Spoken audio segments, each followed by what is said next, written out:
आप सब अच्छे हैं, मैं विश्वास करता हूं। आइए हम प्रभु के वचन से देखते हैं। बाइबल का ये दूसरा राजा है और उसका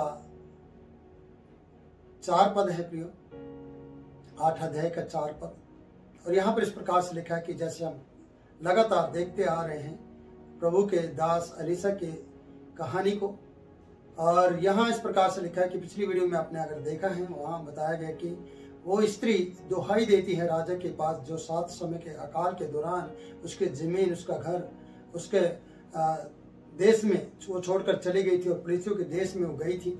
वहां पर इस प्रकार से बताया जाता है, ये 4 पद हैं जहां पर हम पढ़ सकते हैं वचन में, राजा परमेश्वर के भगत के सेवक जो एलीशा का सेवक रहा है, पिछले दिनों में उसकी कहानी आपने देखी है, गेहजी से बातें कर रहा था, गेहजी से बातचीत कर रहा था, एलीशा की जानकारी ले रहा था। और वहां लिखा है, और उसने कहा कि जो जो बड़े काम एलीशा ने किए हैं उन्हें मुझसे वर्णन कर। राजा, जो वहां पर राजा के बारे में बताया गया है, दूसरा राजा की कहानी और 8वें अध्याय में ये राजा एलीशा के बारे में पूछ रहा है। इसका नाम है बेनहदद, और ये गेहजी को एलीशा के बारे में जानकारी ले रहा है, गेहजी से एलीशा की जानकारी। मैं इस प्रकार से कहूंगा कि गेहजी से ये पूछता है कि जो काम एलीशा ने किए हैं, बड़े बड़े काम जो एलीशा ने किए हैं, उन्हें मुझसे वर्णन कर।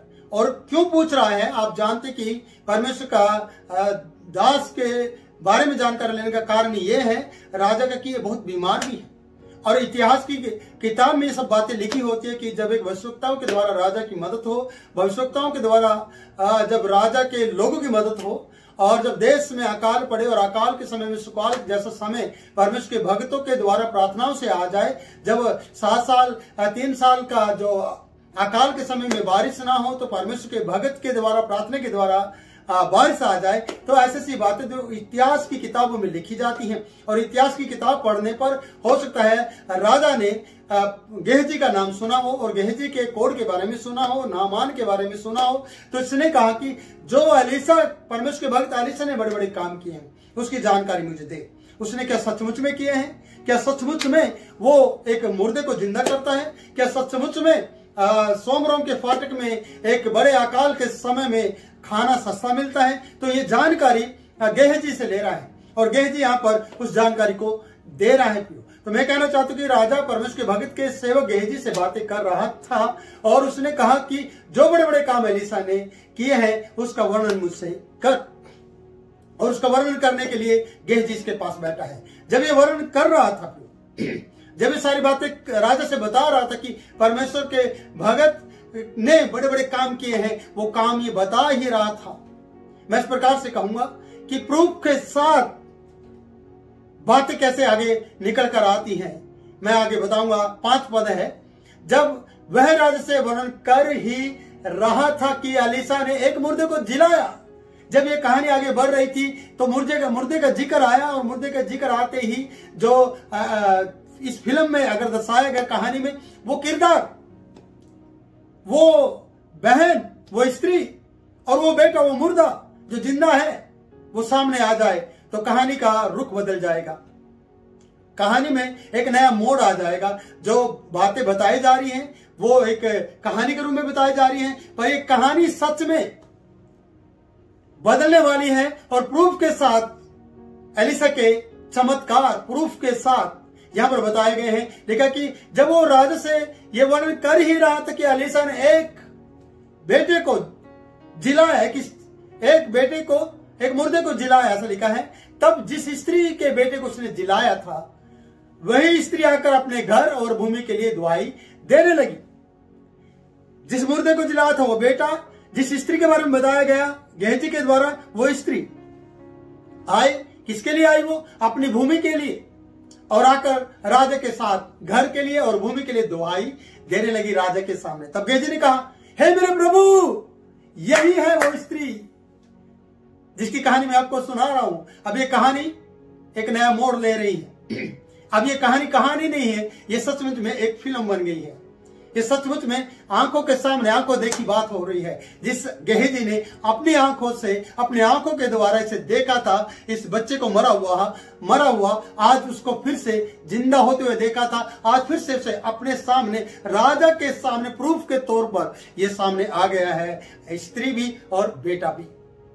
और मैं कहना चाहता हूं कि उसने चिल्लाया, हे मेरे प्रभु, हे राजा, यही वही स्त्री है और यही उसका बेटा है जिसे एलिशा ने जिलाया था। वाह, क्या प्रूफ है, क्या कहानी है, क्या सचमुच में परमेश्वर के चमत्कार का प्रूफ राजा के सामने ले आया है गेहजी। और गेहजी नहीं लेकर आया, परमेश्वर अगर ये 7 साल से 1 साल और 8 साल के लिए रुक जाती, शायद जो कहानी गेहजी सुना रहा था राजा को, उसमें मजा नहीं आता।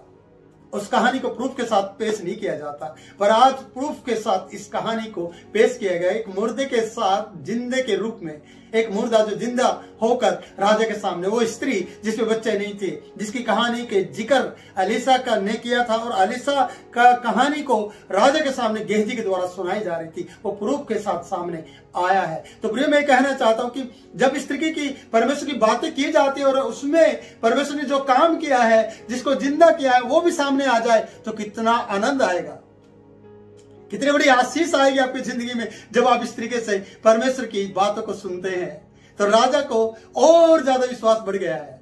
राजा ने कहा, वाह, सच में, क्या ये सच में है? क्या सच में ये उस स्त्री का बेटा है? क्या वो वही स्त्री है? क्या सच में ये वही बेटा है जो मर गया था? ये सच है गेहजी? मैं तुझसे पूछता हूं गेहजी, क्या ये सच है?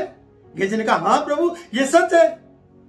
ये अचानक आए हैं, ये मैंने नहीं बुलाए हैं, ये अचानक आए हैं, पर यही वो बेटा है। मैं कह रहा हूं, ये वही बेटा है, यही वही स्त्री है मेरे राजा, जिसकी मैं चर्चा आपसे कर रहा हूं।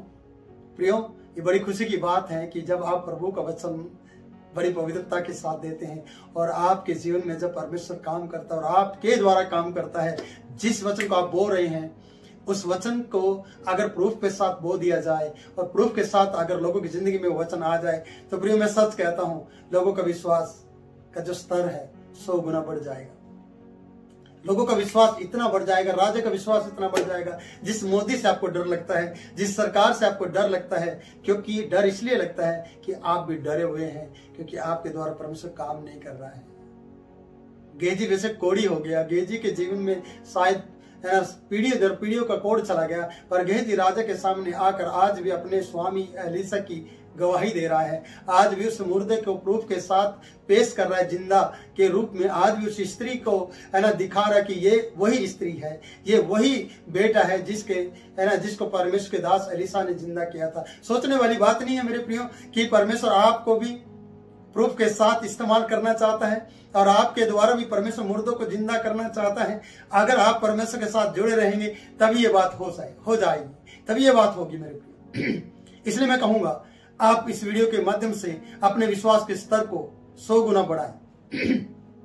आप विश्वास करें कि आप जब भी राजाओं के सामने खड़े हो, राजा के सामने जब भी आप प्रूफ के साथ बात करें, जब आप प्रभु के वचन की बात करें, तो आपके पास प्रूफ होना चाहिए।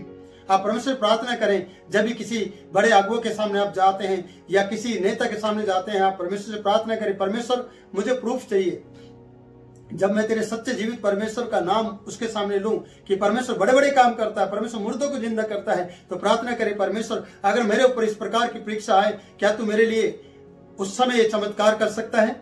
क्या तू मुझे उन व्यक्तियों के राजा को मिला सकता है कि जिनको परमेश्वर तूने चंगाई दी? क्या मैं प्रूफ के साथ उस राजा के सामने खड़ा हो सकता हूं? तो परमेश्वर सचमुच में आपकी मदद करेगा मेरे प्रिय भाई, मेरे प्रिय बहन, मेरे प्रिय परमेश्वर के दास, मेरे बुजुर्ग, आपकी परमेश्वर सहायता करेगा। मैं विश्वास करता हूं कि परमेश्वर हमेशा प्रूफ के साथ बात करता है। जिस तरीके से परमेश्वर ने उस समय में जब ये गेहजी राजा को सारी बातें सुना रहा है, इस स्त्री को भेजा, इसको लेट नहीं किया एक भी दिन।